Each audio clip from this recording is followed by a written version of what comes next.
ನಮಸ್ಕಾರ ವೀಕ್ಷಕರೇ, ನಿಮಗೆಲ್ಲರಿಗೂ ನನ್ನ ಯೂಟ್ಯೂಬ್ ಚಾನಲ್ಗೆ ಸ್ವಾಗತ. ನಿನ್ನೊಲವಿನ ಆಸರೆಯಲ್ಲಿ 128ರ ಪ್ರೋಮೋ. ನೀನು ತಿಳ್ಕೊಂಡಿರೋ ಹಾಗೆ ನನಗೇನೂ ಆಗಿಲ್ವೇ? ಇವತ್ತು ಬೆಳಗ್ಗಿಂದ ಯಾಕೋ ನನ್ನ ಮನಸ್ಸು ಸರಿಯಿಲ್ಲ, ಊಟ ಬೇಡ ಅನಿಸುತ್ತೆ ಎಂದು ಗೆಳತಿಯ ಬಳಿ ಹೇಳಿದಳು ಸನ್ನಿಧಿ. ಓ ಅದಕ್ಕ, ಇವತ್ತು ಬೆಳಗ್ಗಿನಿಂದ ನಿನ್ನ ನೋಡ್ತಾ ಇದ್ದೀನಿ, ನೀನು ನಾರ್ಮಲ್ ಆಗಿಲ್ಲ. ನಾನಾಗ ಕೇಳಿದ ಪ್ರಶ್ನೆಗೆ ಇನ್ನೇನು ಉತ್ತರ ಹೇಳ್ತಾ ಇದ್ದೆ? ಹೊಟ್ಟೆ ನೋವೇನೆ? ಹಾಗೇನಾದರೂ ಇದ್ರೆ ಹೇಳು, ನಮ್ಮ ಬಾಯಿ ಸಾಹೇಬ್ರು ಓಡ್ಕೊಂಡು ಬಂದ್ಬಿಡ್ತಾರೆ. ನಿನ್ನ ಅಷ್ಟು ಪ್ರೀತಿ ಮಾಡೋ ಗಂಡ ಇರಬೇಕಾದ್ರೆ ಆಕಾಶವೇ ತಲೆ ಮೇಲೆ ಬಿದ್ದವಳ ಹಾಗೆ ಏನು ಯೋಚನೆ ಮಾಡ್ತಾ ಇದ್ದೀಯಾ? ಕೀರ್ತನಾಳ ಪ್ರಶ್ನೆಗೆ ಅವಳ ಒಣ ನಗುವೇ ಉತ್ತರವಾಯಿತು.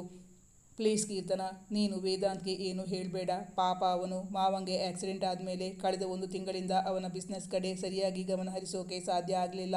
ಇದೀಗ ತಾನೇ ಗಮನ ಹರಿಸ್ತಾ ಇದ್ದಾನೆ. ಅವನಿಗೆ ಅವನದೇ ಆದ ಟೆನ್ಷನ್ಗಳು ಬೇಕಾದಷ್ಟಿವೆ. ಅವನಿಗೆ ತೊಂದರೆ ಕೊಡುವುದು ಬೇಡ. ಗೆಳತಿಯನ್ನು ತಡೆದು ಖಂಡಿತ ಸ್ವರದಲ್ಲಿ ಹೇಳಿದ್ದಳು ಸನ್ನಿಧಿ. ಆಯ್ತಪ್ಪ, ನೀನುಂಟು, ನಿನ್ನ ಗಂಡ ಇದ್ದಾನೆ. ಅಲ್ಲಿಗೆ ಆ ವಿಷಯಕ್ಕೆ ಪೂರ್ಣ ವಿರಾಮ ಹಾಕಿದ್ದಳು ಕೀರ್ತನ. ಅಂದು ಸಂಜೆ ಮನೆಯಿಂದ ಹೋದ ವೇದಾಂತ್ ರಾತ್ರಿ ಊಟ ಮಾಡಿ ಅವಳು ಮಲಗಲು ಹೊರಟಾಗಲು ಬಂದಿರಲಿಲ್ಲ. ಆಫೀಸ್ಗೆ ಹೋದ ಬಳಿಕ ಅವಳಿಗೊಂದ್ಸಲ ಕಾಲ್ ಮಾಡಿ, ಸಾನು, ನಾನು ರಾತ್ರಿ ಬರುವಾಗ ತುಂಬ ಲೇಟ್ ಆಗಬಹುದು, ತುಂಬ ಕೆಲಸ ಪೆಂಡಿಂಗ್ ಇದೆ, ಹೊರಗೆ ಊಟ ಮುಗಿಸ್ಕೊಂಡು ಬರ್ತೀನಿ, ನನಗೋಸ್ಕರ ಕಾಯಬೇಡ ಎಂದು ಹೇಳಿ ಕರೆ ಸ್ಥಗಿತಗೊಳಿಸಿದ್ದ. ಆ ರಾತ್ರಿ ವೇದಾಂತ್ನ ಕಾರು ಬಂದು ನಿಂತಿದ್ದು ಕಾಣಿಸಿತು ಸನ್ನಿಧಿಗೆ.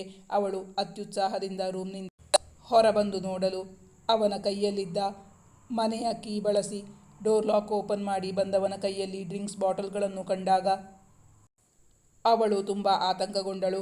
ಅವಳು ತಕ್ಷಣವೇ ಅವನು ತನ್ನನ್ನು ನೋಡದಿರಲಿ ಎಂದು ರೂಮ್ನ ಒಳಗೆ ಹೋದಾಗ ಅಂದು ರಾತ್ರಿ ವೇದಾಂತ್ ಲೇಟಾಗಿ ಬಂದದ್ದಕ್ಕೆ ಕಾರಣವೇನು? ಅಲ್ಲದೆ ಅವನ ಕೈಯಲ್ಲಿ ಡ್ರಿಂಕ್ಸ್ ಬಾಟಲ್ಗಳಿದ್ದವು. ಸನ್ನಿಧಿ ಭಯದಿಂದ ಕಣ್ಣು ಮುಚ್ಚಿ ನಿದ್ದೆ ಬಂದವಳಂತೆ ನಟಿಸುತ್ತಾ ಮಲಗಿದ್ದಳು.